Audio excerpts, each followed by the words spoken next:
A 68-year-old man is sitting in a restaurant in Kyoto, and he has just ordered his fourth serving of the single most regulated organ in Japanese cuisine.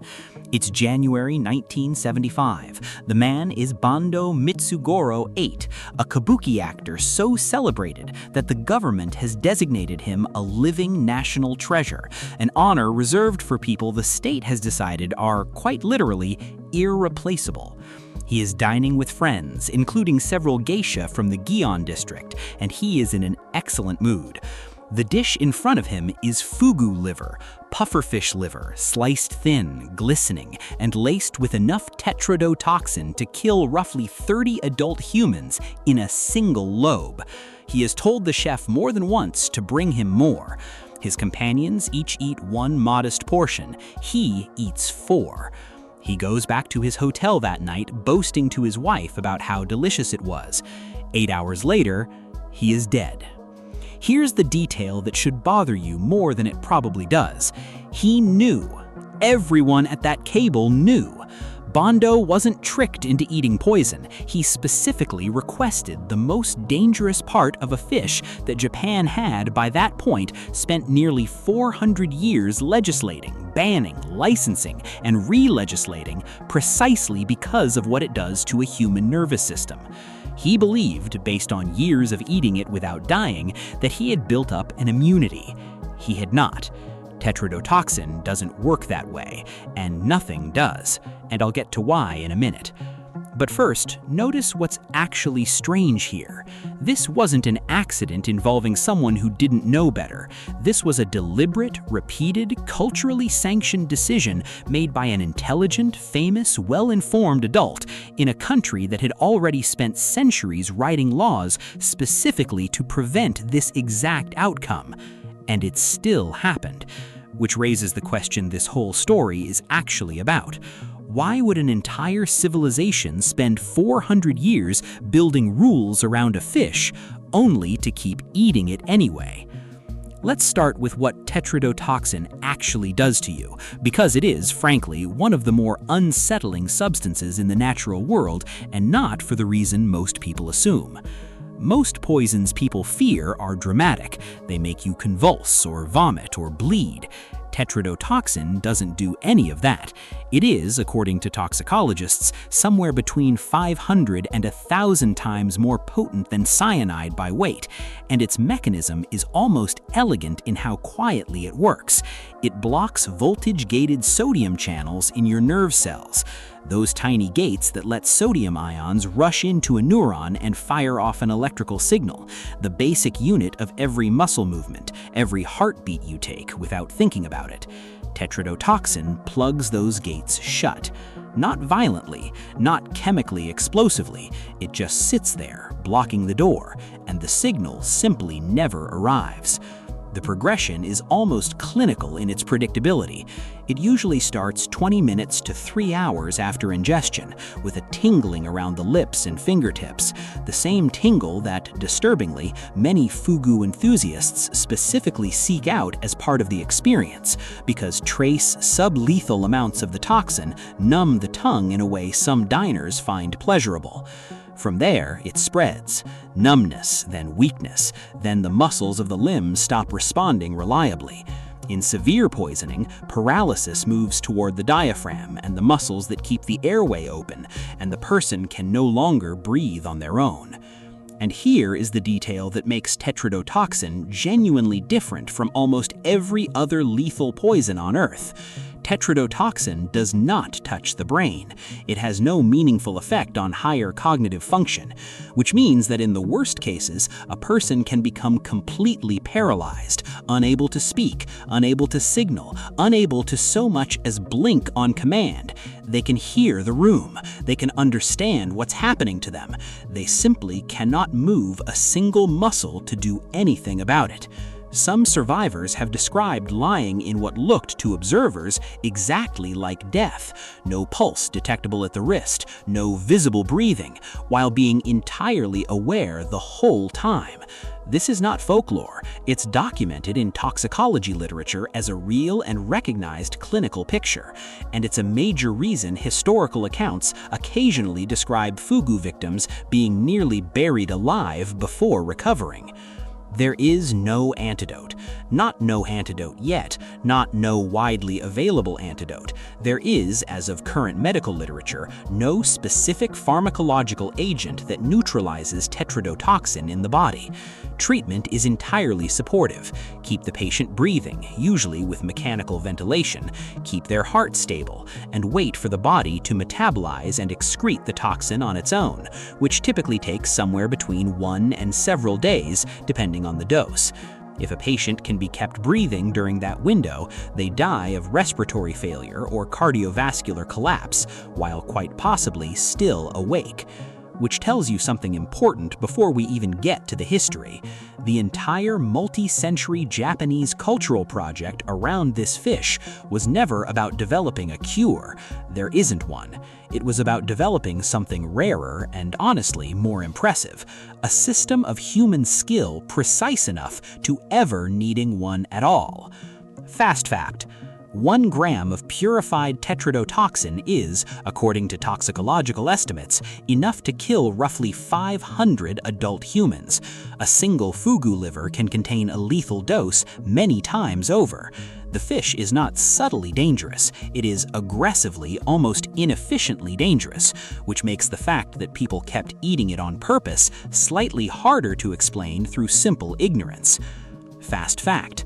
Archaeologists have found pufferfish bones in Japanese shell middens dating back roughly 6,000 years to the Jomon period, with further deposits from the later Yayoi period 2 and 2,500 years ago, which means the relationship between Japan and this fish isn't a few centuries of daredevil cuisine.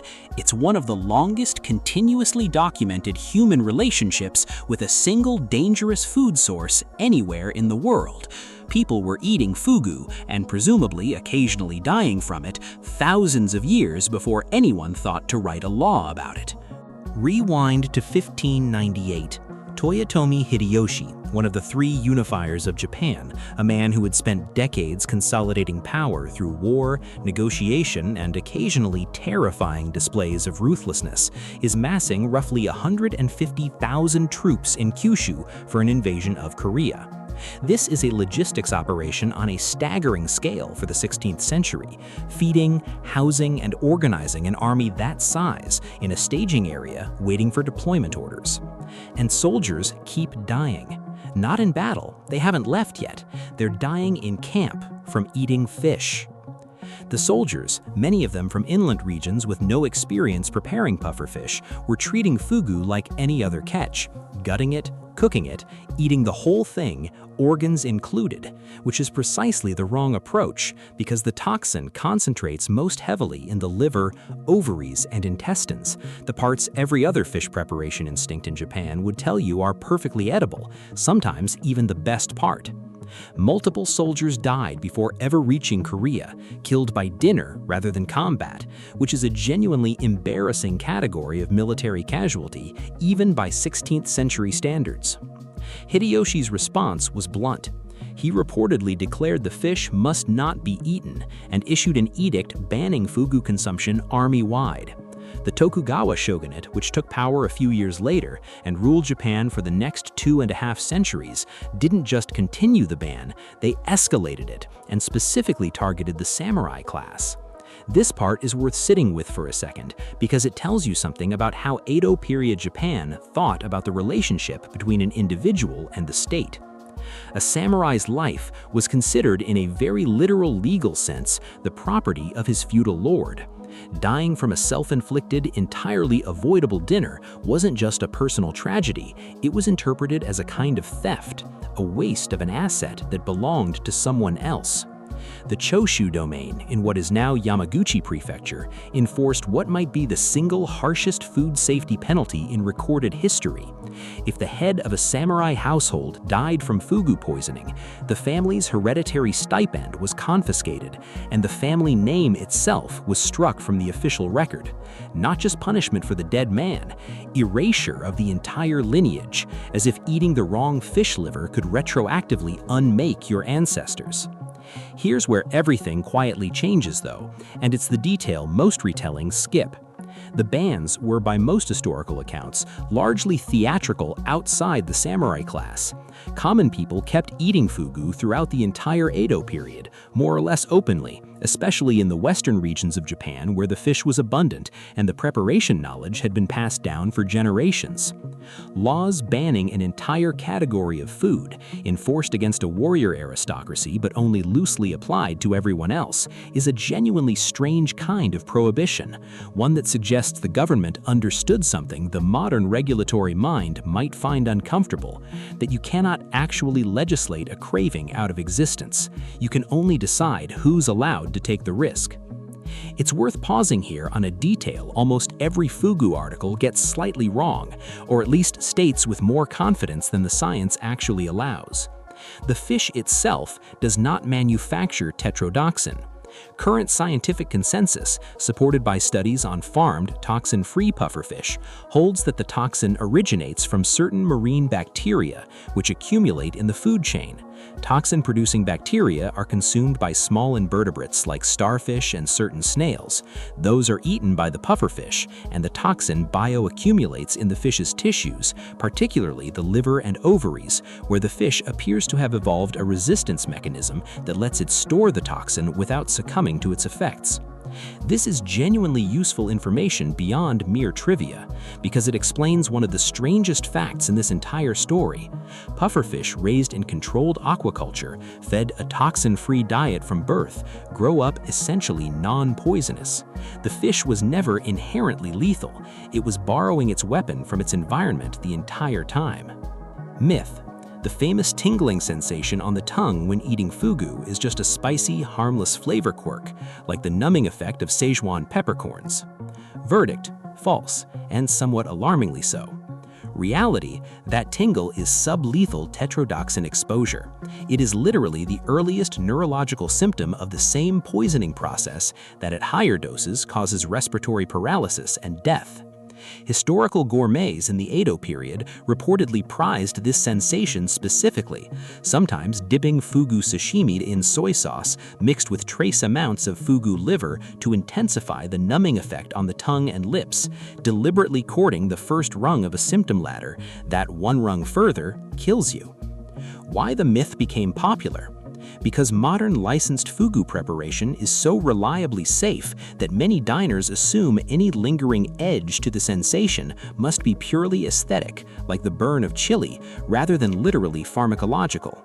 The tingle survives in the culinary tradition specifically because trace-level exposure is not dangerous, but it is not biochemically a different phenomenon from the process that killed Bandō Mitsugorō. It's the same mechanism dialed down to a level the body can shrug off.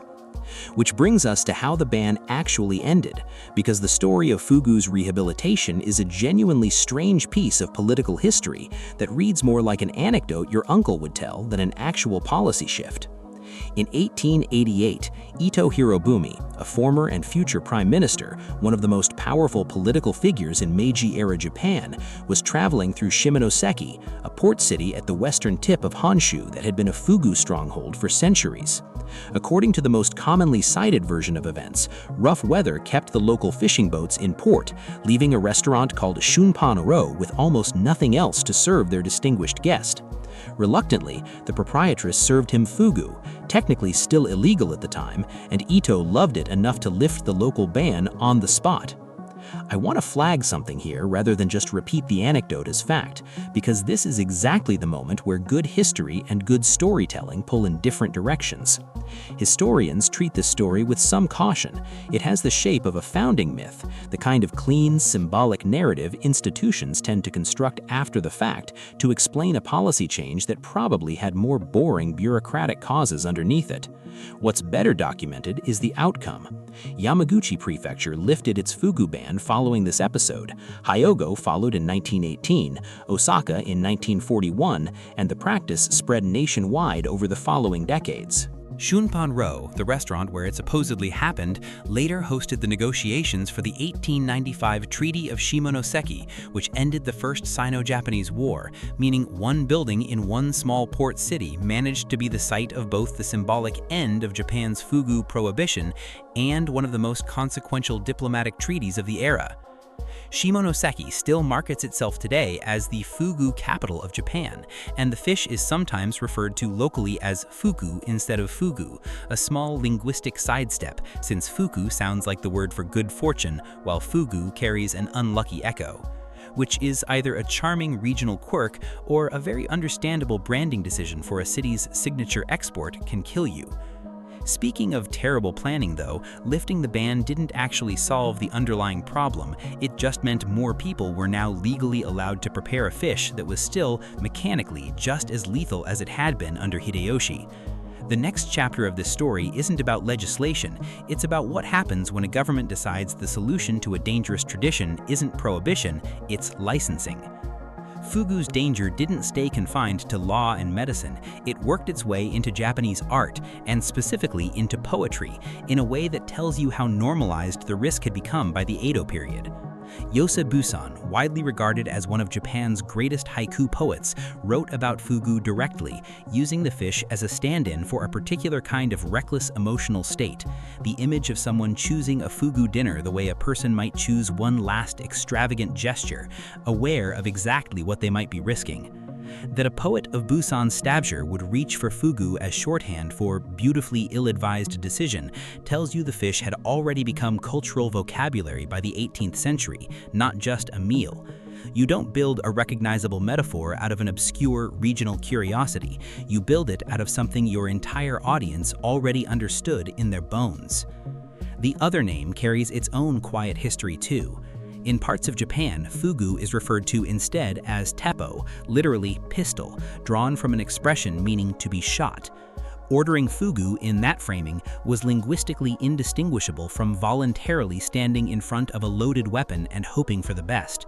It's the kind of nickname that only makes sense in a culture that had fully absorbed the fish's danger into everyday language, treated with the same dark, matter-of-fact humor that shows up whenever a society has lived alongside a specific hazard long enough to stop flinching at it and start joking about it instead.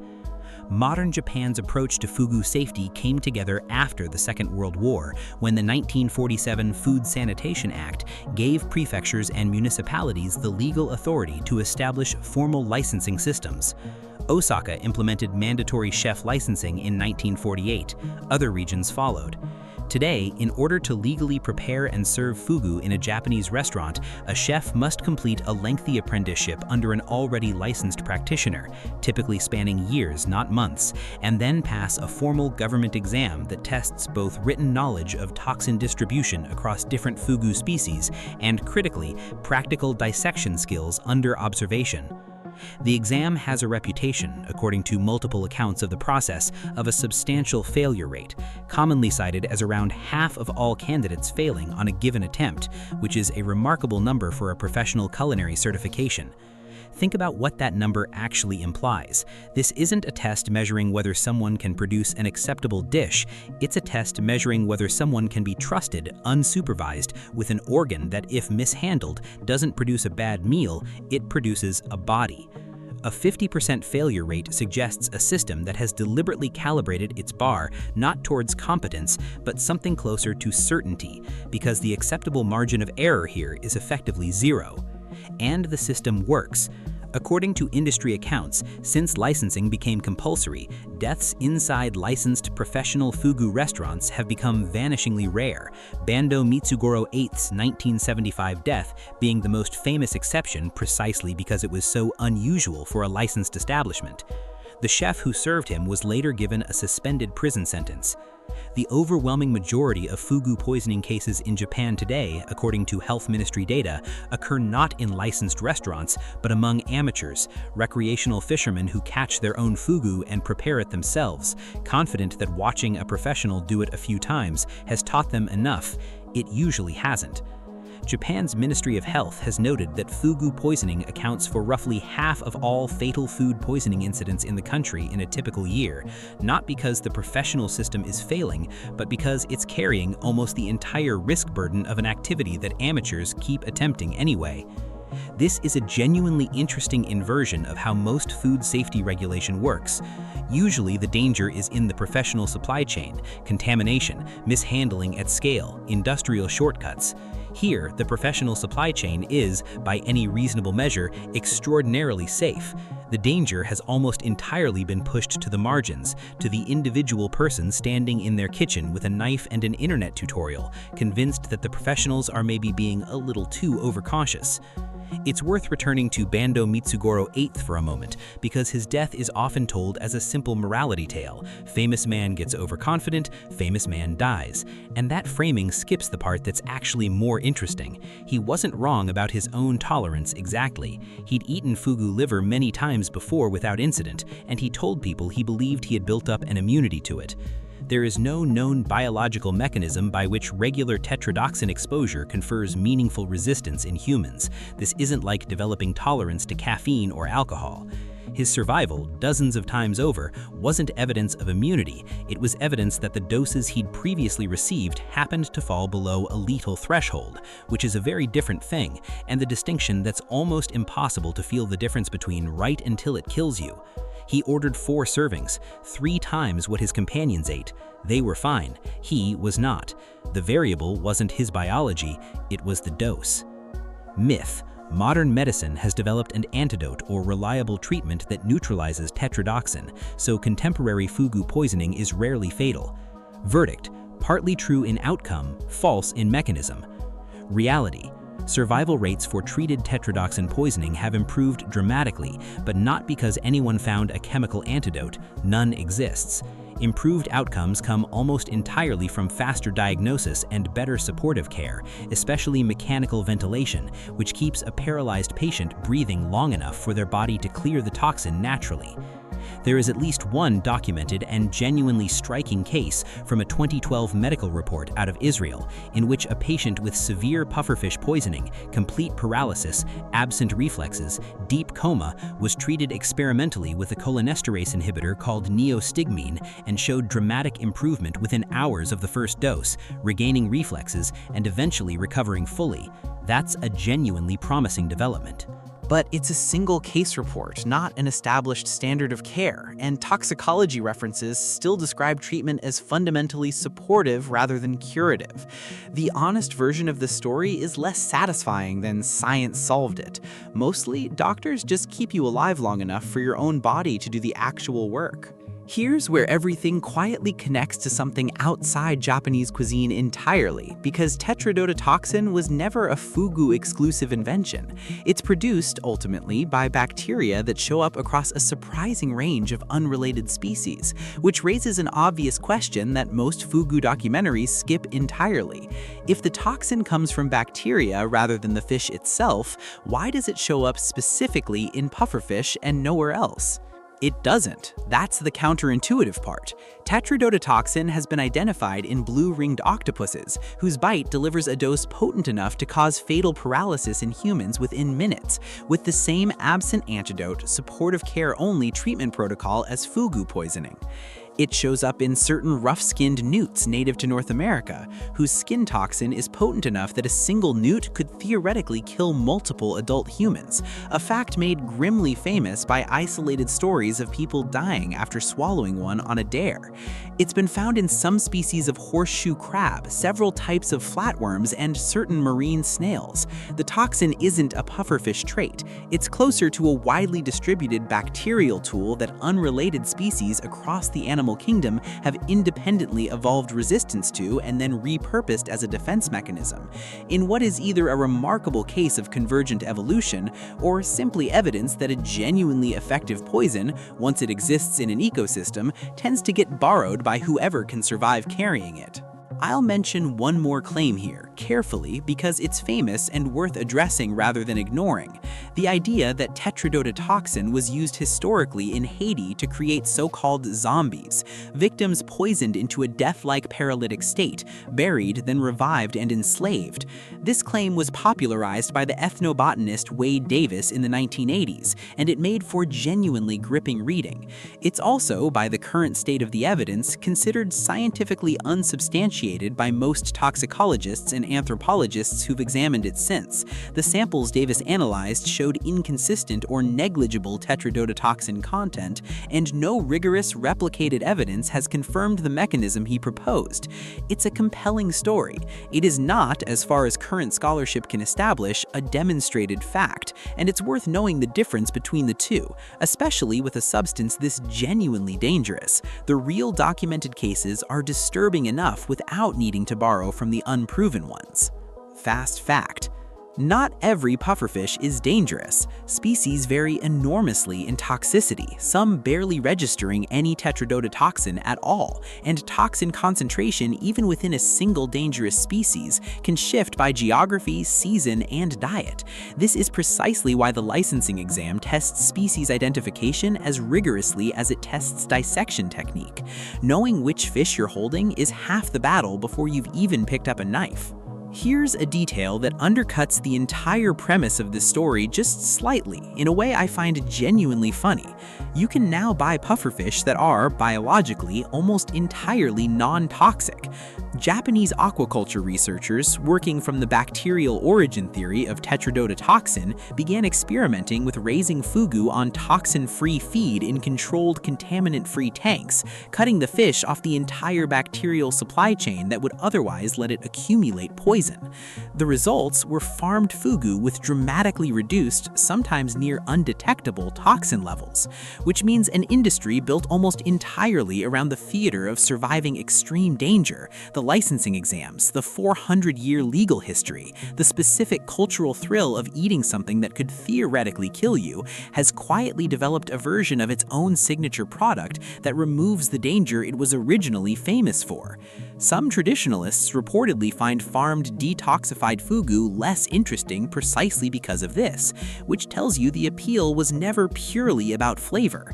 None of this exists in a vacuum either. Fugu is a serious industry, not a niche curiosity. Shimonoseki alone processes a substantial share of Japan's fugu supply through a specialized wholesale market built specifically around the fish, complete with its own action system, grading standards, and seasonal calendar. Peak season runs roughly November through March, coinciding with the colder water that produces the best flesh texture. A single high-quality fugu can retail for a genuinely significant sum, and an entire tourism ecosystem, dedicated restaurants, food tours, seasonal festivals, has grown up around the fish's reputation for danger as much as its reputation for flavor. Which means, from a purely economic standpoint, the risk isn't just tolerated, it's monetized. The 400 years of legal history didn't eliminate the danger of fugu, they productized it. Which brings us to the actual question underneath all of this, the one I promised earlier. Why do intelligent, well-informed people keep choosing to eat something with no antidote when the entire experience of the risk is optional? Part of the answer is genuinely simple: economics of scarcity and skill. A dish that requires years of licensed training to prepare safely carries an inherent prestige that a dish anyone can cook does not. But the more interesting part, I think, is what psychologists sometimes call the thrill of voluntary risk, the observation that humans consistently derive a specific, measurable satisfaction from danger they've chosen and feel some control over in a way they never derive from danger imposed on them. Fugu diners aren't eating blind. They're eating in a licensed restaurant prepared by a chef whose competence has been formally certified by a government exam with a documented failure rate. And that certification is precisely what allows the diner to experience something adjacent to danger: the tingling lips, the cultural weight of the fish's history, the knowledge that this could theoretically kill you without actually being in meaningful danger at all. It's risk professionally laundered into an experience. The 4 centuries of bans, penalties, and finally licensing exams didn't remove the thrill from fugu. If anything, they preserved it by making sure the thrill stayed symbolic rather than statistical. I want to close the historical arc here with a story from 2018 because it shows the entire regulatory apparatus we've been discussing suddenly, almost comically, colliding with modern infrastructure built for a different kind of emergency. In January 2018, a supermarket in Gamagori in Aichi Prefecture sold 5 packages of pufferfish to customers without removing the livers first, a basic non-negotiable safety step that had apparently been skipped somewhere in processing. Once the mistake was discovered, the city didn't just issue a press release or a quiet recall notice. It activated its emergency public address system, the same citywide loudspeaker network built and normally used for tsunami warnings, and in recent years, alerts about North Korean missile launches, to broadcast an urgent warning to residents not to eat the fish they may have just bought for dinner. 4 of the 5 packages were recovered before anyone ate them. The supermarket manager's response, when asked about it afterward, was reportedly a shrug. They'd been selling it that way for decades without incident. I find this story genuinely useful, not just amusing, because it captures something true about the entire arc we've covered. 400 years of escalating legal penalties, a licensing exam that fails half its applicants, a toxin so dangerous the government keeps the same alert system for it that it keeps for foreign missiles, and still, somewhere in the supply chain, a person who'd been doing the job the same way for decades simply didn't remove an organ they were supposed to remove because nothing had gone wrong yet. And nothing going wrong yet has a way of feeling, incorrectly, like evidence of safety. Current figures place annual Fugu poisoning incidents in Japan at roughly 30 cases and 50 affected individuals in a typical year, the overwhelming majority tied to amateur, non-licensed preparation rather than restaurant failures.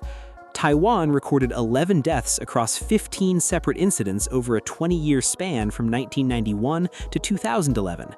Broader regional data on tetrodotoxin poisoning, including cases from non-native pufferfish species that have expanded into new waters, such as the Mediterranean, put fatality rates for treated cases at roughly 10%, a number that sounds almost reassuring until you remember it describes people who made it to a hospital in time. Some portion of poisonings, particularly in remote or delayed treatment cases, never reach that count at all. Myth: Fugu poisoning is a uniquely Japanese phenomenon, essentially eliminated by modern regulation and no longer a real global risk. Verdict: false. Reality: as native pufferfish species have expanded their range, likely assisted by shifting sea temperatures and shipping traffic, tetrodotoxin poisoning cases have been documented well outside East Asia, including confirmed incidents in the Mediterranean, where a species originally native to the Indo-Pacific has established itself in local waters and been caught unknowingly by recreational fishers with no cultural context for the danger they're holding.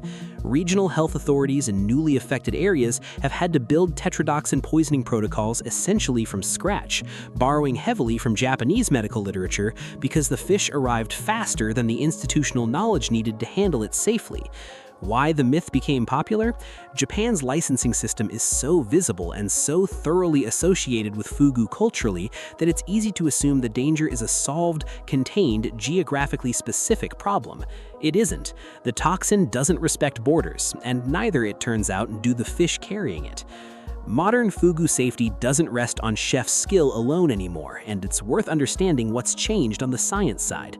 Toxicologists now routinely rely on laboratory methods, high-performance liquid chromatography paired with mass spectrometry, among other techniques, to directly measure tetrodotoxin concentration in fish tissue rather than relying purely on visual identification of species and organ location. This matters because toxicity within a single species can vary meaningfully by season, region, and individual specimen, meaning 2 fugu that look identical on a cutting board can carry genuinely different toxin loads. Some Japanese seafood safety programs now use these lab methods to spot-check catches and verify that farmed, supposedly detoxified fugu are actually as safe as their feed regimen suggests, rather than simply trusting the theory. It's a quiet but significant shift from a centuries-old system built almost entirely on trained human judgment to one increasingly backed by direct chemical verification, layered on top of rather than replacing the apprenticeship and exam model that existed since the post-war period.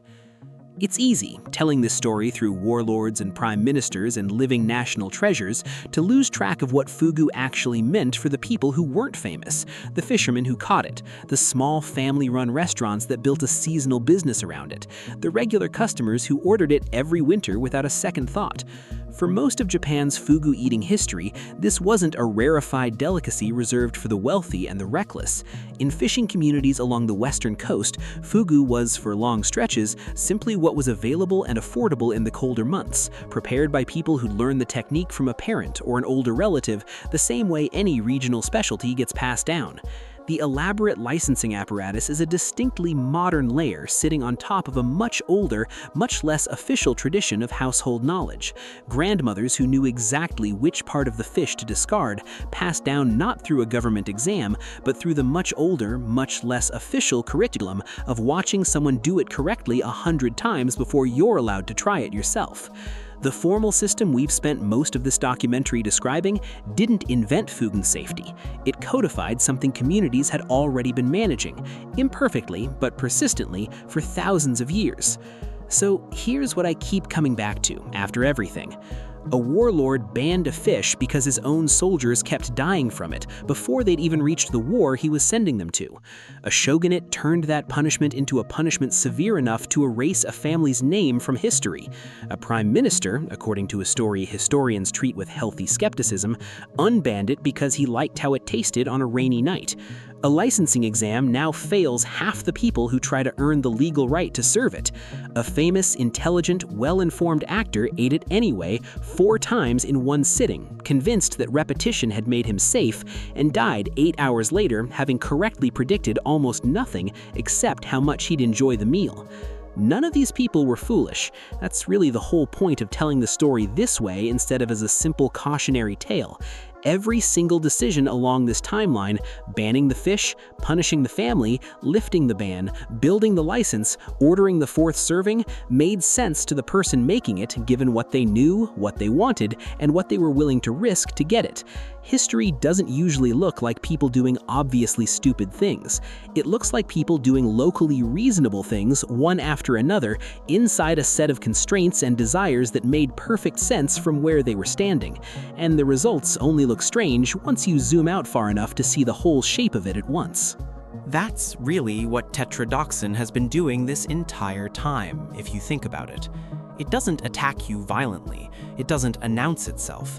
It just quietly closes doors that were open a moment before, one nerve signal at a time, while everything else about you keeps working exactly as it always did. Your awareness, your understanding, your sense that surely any second now, something is going to move again.